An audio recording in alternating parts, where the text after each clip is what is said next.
6 months ago, I set out to document our family history. I wanted to capture the memories before they faded and dig into the official records to separate the myths from the facts.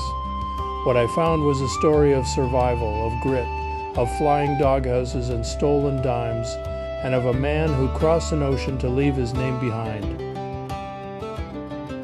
I'm so excited to announce that I've turned our family story into an audiobook, and I want to share it with all of you.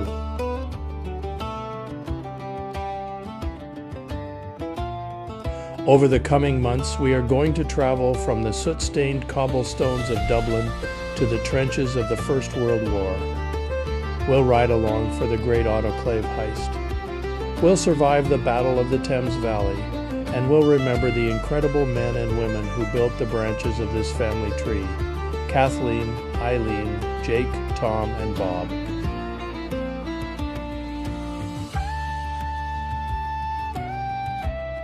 Chapter 2, The Cabinet Makers' War.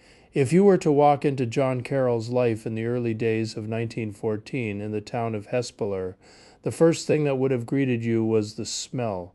It was a good smell, a clean, sharp, purposeful smell.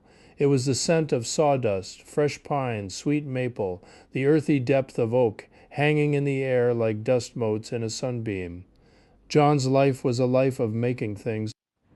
He was a cabinet maker, and for a man like that, the world isn't just a collection of objects. It's a collection of possibilities, where you or I might see a rough piece of timber. John saw a soul waiting to be revealed. He saw the curve of a chair leg, or the sturdy, honest face of a dresser. His hands were the kind of hands that knew things. They knew the precise, secret language of the mortise and tenon. They knew just how much pressure to apply to a hand plane to get that perfect, curling ribbon of wood, and the satisfying rasp sound that came with it. He had built a world for himself there in Hespeler. It was a world of tangible, solid things, a perfectly fitted drawer that slid shut with a whisper. The warmth of furniture crafted to hold the memories of the families in his newfound home. It was a quiet life, a testament to the promise of Canada that had pulled him across the ocean when he was just a boy. He had a wife, Amelia. He had a little girl, Kathleen. He had the gentle hum of a growing family and the rhythm of the workshop. But the world outside that workshop was changing. By the late summer of 1914, you couldn't keep the door shut tight enough to keep out the noise. It started as a low rumble, like distant thunder rolling in across the Atlantic. It was the echo of the old world cracking apart. An archduke had been assassinated in a city that most Canadians couldn't have found on a map if you gave them a week and a magnifying glass. But that one bullet spiraled into a global cataclysm. When Britain declared war on Germany, Canada didn't have to check the fine print. As a loyal dominion of the empire, when the mother country was at war, we were at war, just like that. And didn't the country just light up? It was a wave of patriotic fervor that swept through towns like Hespeler and Galt, like a fever. It was a mix of imperial duty and the kind of youthful itch for adventure that makes young men do foolish, brave things. Suddenly, the lampposts weren't just for lighting the street, they were blooming with recruiting posters. They showed heroic soldiers with jaws like anvils promising a short, glorious dust-up. Over by Christmas, they said, as if the war were a holiday visit that had simply gotten a bit out of hand. For John, though, sitting in his kitchen or standing at his workbench, the decision couldn't have been simple. It couldn't have been easy. He wasn't a boy anymore looking for a way out or a way up. He was 21. He was a husband. He was a father. Every instinct in the life he had built, the safety of his own four walls, the softness of his daughter's hair, must have been screaming at him to stay, to protect the peace he had carved out of the Canadian wood. But the call was there, and it was undeniable. You have to remember, John came from the Protestant minority in Ireland. Loyalty to the crown wasn't just a political stance for him. It was in the blood, a complex, deeply ingrained force. And there was the immigrant's burden, too. The feeling that he owed something to this nation that had given him a future. He wanted, perhaps, to repay that debt with the ultimate gesture of service. And let's not forget the pressure. The social pressure on a young, strong man in 1914 was a heavy thing. The fear of being left behind. The fear of walking down the street and feeling the eyes on you, wondering why you weren't wearing khaki.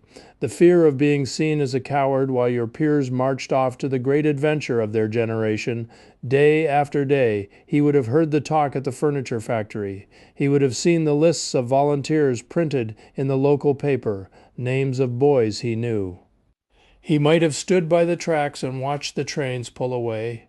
Windows filled with cheering, waving young men off to see the world. We will never know exactly what was said in the Carroll house during those days.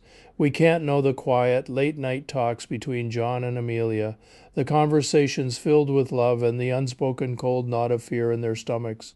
But we know the choice he made. It was January 14th, 1915, a cold winter's day, the kind where the air bites at your cheeks. John Carroll walked into the enlistment office in the nearby town of Galt.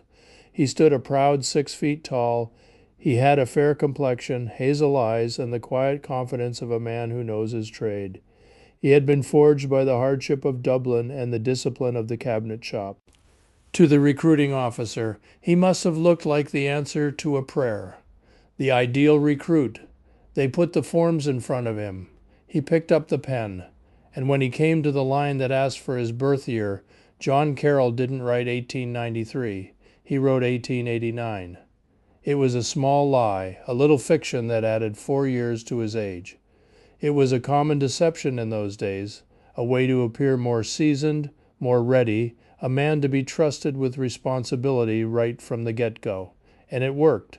The officers saw exactly what John wanted them to see. Maturity, strength, a natural bearing of leadership. In fact, it worked so well that the Army moved with remarkable speed. Just 12 days after he enlisted, John was promoted to the rank of sergeant in the 34th Battalion. Just like that, he was responsible for the lives and the training of other men. For the next 9 months, John's life turned upside down. It became a life of deconstruction. He had to unlearn the gentle touch of the craftsman and learn the rigid, repetitive discipline of the soldier. The chisel was replaced by the bayonet. The smoothing plane was traded for the bolt-action rifle. He wasn't building anymore. He was preparing to break things. On October 23, 1915, his time in Canada ran out. He said goodbye to Amelia. He said goodbye to little Kathleen. It was a farewell heavy with the weight of a world at war. The kind of goodbye where you try to memorize a face because you don't know when or if you'll see it again. He boarded a ship bound for England. As he sailed east, back across the vast gray ocean he had once crossed, to find a new life. He wasn't just a cabinet maker from Hespeler anymore. He was Sergeant John Carroll, a leader of men, sailing toward the defining ordeal of his generation. The troop ship that carried the 34th Battalion was like a floating island of steel. It was a microcosm of the nation, packed to the gunwales with thousands of young men. Down below deck, the air would have been thick enough to chew on a soup of sweat, coal smoke, and damp wool.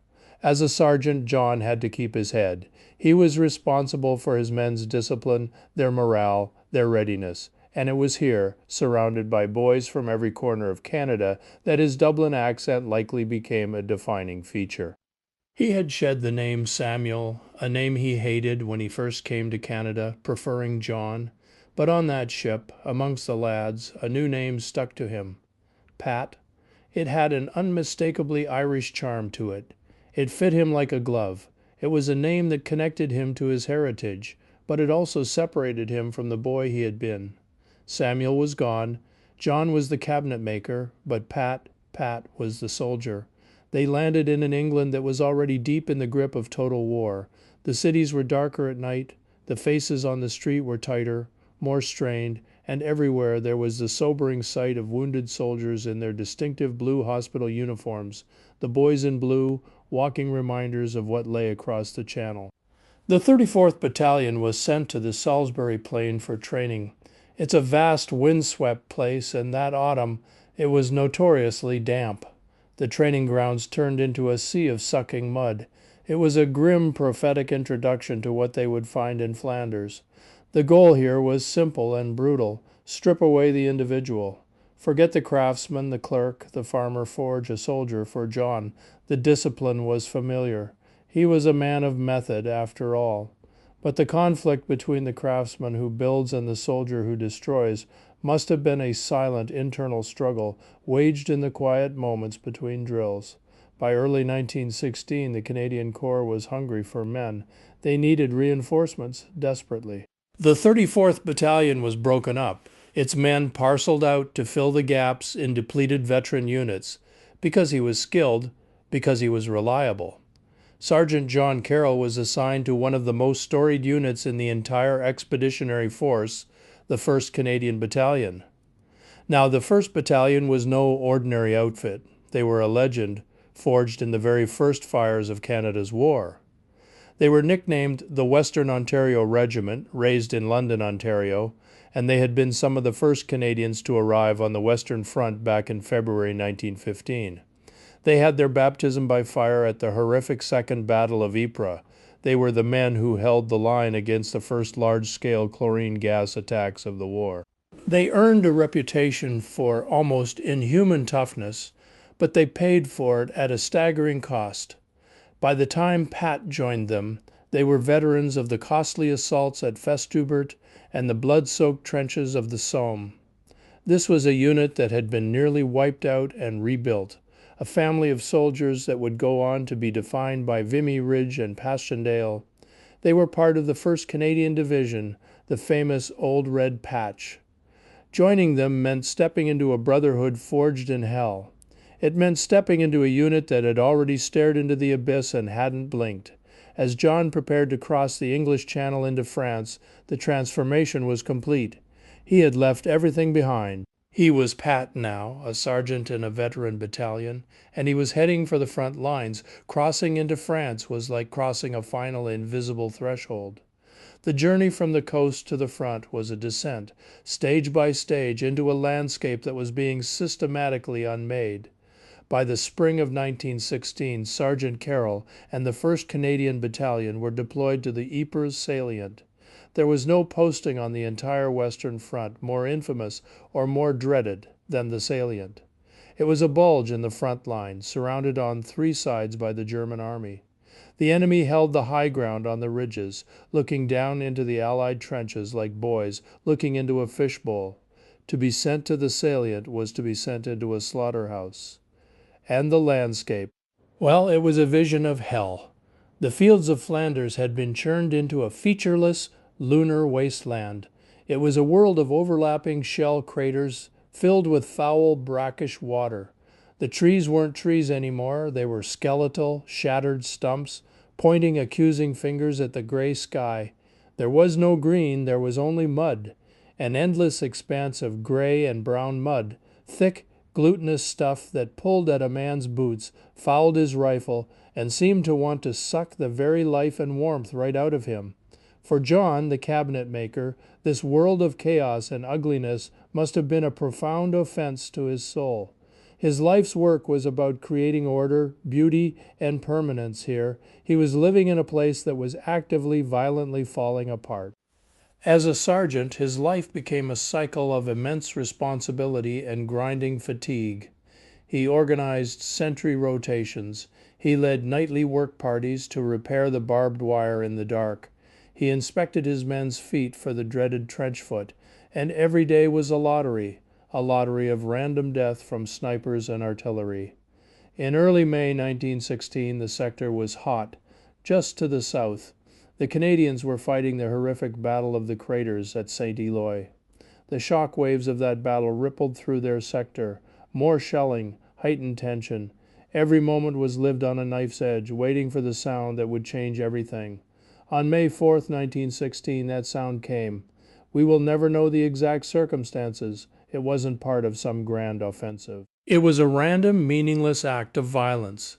As John's son Bob would later tell the story, there was a German sniper hidden high in the skeletal branches of a lone, shattered tree. He saw a target. He squeezed the trigger. For John Carroll, the world didn't explode in noise. It simply ceased to exist.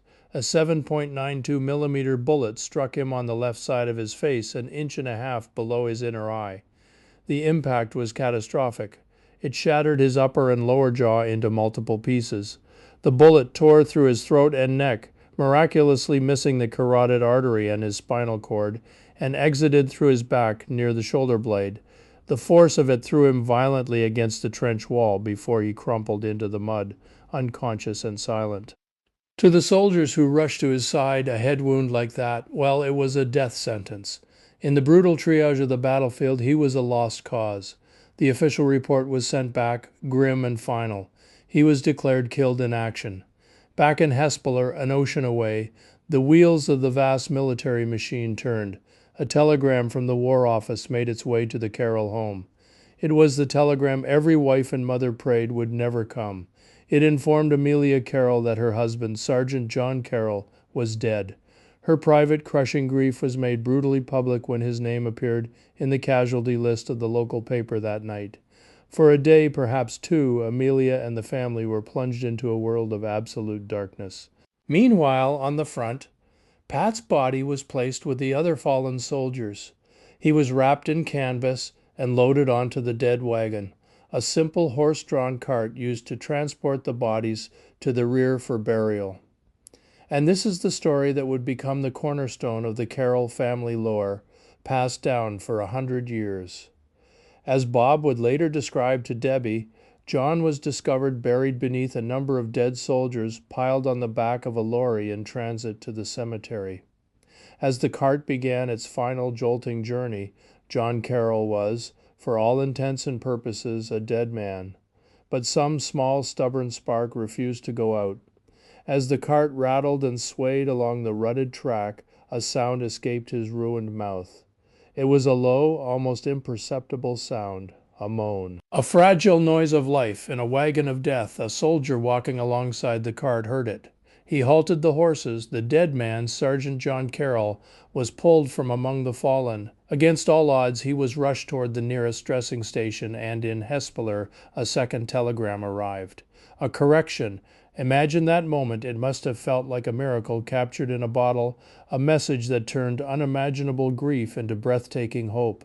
His war was over, but the fight for his life had just begun. He was admitted to the No. 6 British Red Cross Hospital in Etaples, France, on May 6th. His chart read starkly, GSW face back, gunshot wound. As soon as he was stable enough to survive the crossing, he became a Blighty case, sent back to England for long-term care. On May 27th, at Graylingwell War Hospital, the long, painstaking work of reconstruction began. The surgeons there were pioneers in a new and horrific field. They pieced the splintered fragments of his jaw together with metal plates and wires. His jaw was wired shut, a rigid cage that made every breath a constant, agonizing struggle. While John fought this silent battle, his wife Amelia was fighting one of her own. Upon receiving the telegram that he was alive, she made a decision of breathtaking courage. She didn't stay in Hespeler. She took their young daughter, Kathleen, and she boarded a ship. She sailed into a war zone, crossing a North Atlantic that was being hunted by German U-boats. But there is a hidden, astonishing layer to this journey. Pat had left Canada in late October of 1915, when Amelia bravely rushed to her shattered husband's side in the late spring or summer of 1916. She wasn't just traveling with a toddler, she was heavily pregnant. Her arrival in England was a lifeline for John. It gave him a tangible reason to keep breathing, and their family grew, even in the shadow of the war. It was shortly after this perilous crossing that their second daughter, Eileen, was born on English soil, a small beacon of new life in a world consumed by conflict. After months of grueling recovery, moving through a series of specialized hospitals, John was finally discharged on August 26, 1916. He had survived, though he was medically unfit for combat. The Army wasn't done with him. In recognition of the leadership and valor he had shown, he was declared fit for permanent base duty and promoted to the senior rank of Acting Regimental Sergeant Major, ARSM. In this role, he was responsible for training new drafts of young men. Imagine him standing there, his face scarred, a silent, powerful testament to the reality of the war. Those boys were about to enter. Finally, on November 11, 1918, the guns fell silent. The Great War was over.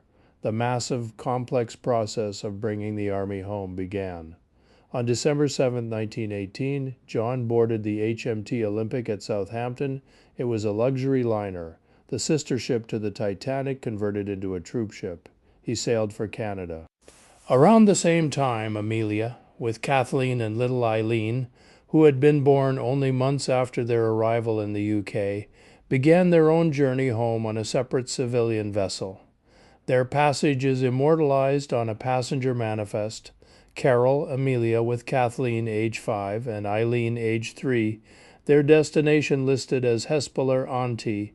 It is the official record of their family's survival, a family torn apart by war, now converging on their home from 2 different ships. John arrived in Halifax on December 14, 1918. On January 16, 1919, he was officially discharged in London, Ontario. The reason given on his papers was medically unfit, with his permanent disability noted as partial loss of mastication function. It was a clinical, almost laughably understated description for an injury that had nearly torn him in 2. It failed to capture the chronic pain, the nerve damage, or the lung issues that would plague him for the rest of his life. The man who stepped off the train in Hespeler was not the same man who had left. The enthusiastic young volunteer was gone, replaced by a stern, quiet survivor. In the trenches of Flanders and on the dead wagon, Samuel John Carroll had died 1,000 times. The man who returned to his family, the man who would rebuild his life, was someone new. He was John Carroll, and soon to all who knew him, he would simply be Pat. Well, that's a wrap for Chapter 2, The Cabinet Maker's War. I hope you enjoyed it. Before we sign off today, I want to welcome you to a brand new segment I'm calling The Cousin's Corner. When I set out to write this book, I knew that official records only tell half the story and that family memory is where the real truth lives.